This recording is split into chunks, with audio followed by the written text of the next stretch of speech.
Bonsoir à toutes et à tous, bienvenue dans votre 19. Dans l'actualité de ce 24 octobre, une opération sensible, l'évacuation de la jungle de Calais a démarré aujourd'hui dans le calme. Elle devrait durer toute la semaine.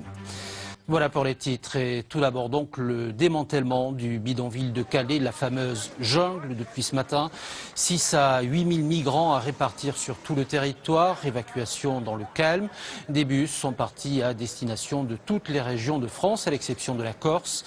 À terme, 1445 migrants seront accueillis dans notre région Occitanie, comme à Villemur-sur-Tarn en Haute-Garonne qui attend les premiers arrivants. Marc Ratura, Thierry Villégier. À Villemur-sur-Tarn, le maire Jean-Marc Dumoulin s'apprête à accueillir des familles de migrants en provenance de Calais. Il va devoir les loger dans des immeubles construits au début des années 60. Ce serait 67 demandeurs d'asile, dont 4 personnes individualisées, le reste en famille, qui devraient être logés ici. Effectivement, la visite de conformité des appartements devrait avoir lieu le 8 novembre entre l'association France Horizon et les HLM. Claudette Dast vit dans les résidences Saint-Exupéry depuis 1994. Cela fait 22 ans. C'est vieux, ça se dégrade. J'étais obligée de refoutre du mastic partout pour empêcher les fenêtres de tomber. Vous pouvez rentrer. C'est vieux, mais c'est propre. La misère propre, comme l'a défini Claudette, mais aussi avec un gros défaut, l'insonorisation. C'est vraiment insupportable. Vous ne pouvez pas prendre vos repas tranquilles. On dirait que vos voisins sont dans votre cuisine. Et quand ça gueule ou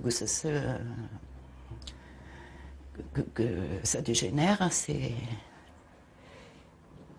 Il faut avoir les nerfs solides. Devant le fait accompli, Jean-Marc Dumoulin traîne les pieds, râle et s'en prend à l'État. Il fallait quand même étudier un contexte général. Effectivement, il y a des logements qui avaient été disponibles, mis à l'offre, si vous voulez, par l'office public départemental.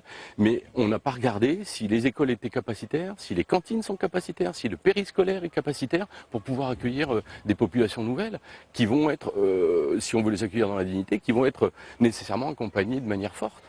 Les premiers migrants n'arriveront dans le centre d'accueil de demandeurs d'asile qu'après le filtre du centre d'accueil et d'orientation, avec une allocation qui s'élève à 252 € par mois. Des communes d'accueil qui seront aussi aidées par le Conseil régional d'Occitanie. Sa présidente, Carole Delga, solidaire du gouvernement dans cette action. On l'écoute. Ce sont plusieurs communes qui ont été mobilisées. Les associations, l'État accompagnent l'accueil de ces personnes.